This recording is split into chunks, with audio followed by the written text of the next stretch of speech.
dari hari ke hari sesungguhnya sedang terus terjadi peperangan rohani dalam hidup orang percaya. Karena iblis akan melakukan segala macam cara untuk mencuri kembali kehidupan ilahi yang ada, mencuri kembali kehidupan Zoe dari dalam hidupmu, sehingga engkau mau tidak mau harus hidup secara bios. Sementara dengan adanya kehidupan Zoe, engkau bisa mengambil bagian di dalam kodrat ilahi yang Tuhan beri.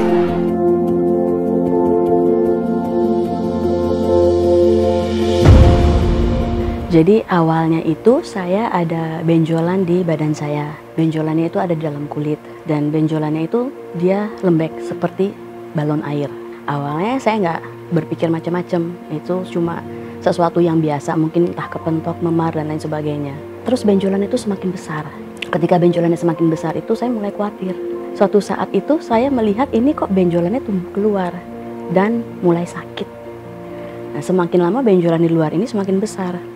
Pada saat itu saya udah lemes banget ya, karena saya berdoa itu benar-benar menggunakan seluruh kekuatan saya. Sampai saya itu berdoa tuh seperti orang kesurupan, seperti orang gila.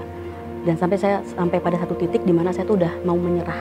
Waktu saya berpikiran seperti itu, rasanya saya mau mati aja. Saya dapat firman. Di situ tertulis bahwa aku akan menjauhkan sakit penyakit daripadamu. Ketika saya mendapat firman itu, saya merasa seperti kayak ada satu aliran air yang menyemangati saya, yang membuat saya kuat kembali. Terus saya mandi. Selesai mandi itu nggak sengaja benjolannya yang ada di luar tubuh saya itu kegores kuku. Itu pas saya lihat kuku saya kok seperti ada hitam-hitam, seperti pasir.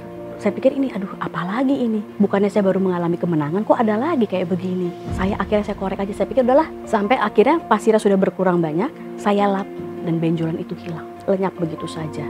Terus awal bulan ini saya mendapati ada benjolan yang kedua, dan ini benjolannya langsung besar.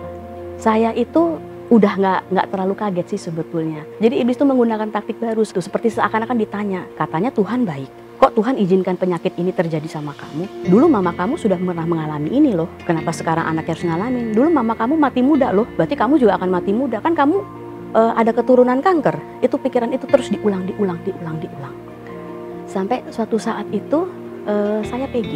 Waktu itu ketika saya berdoa itu, kok saya merasakan tubuh saya itu ringan.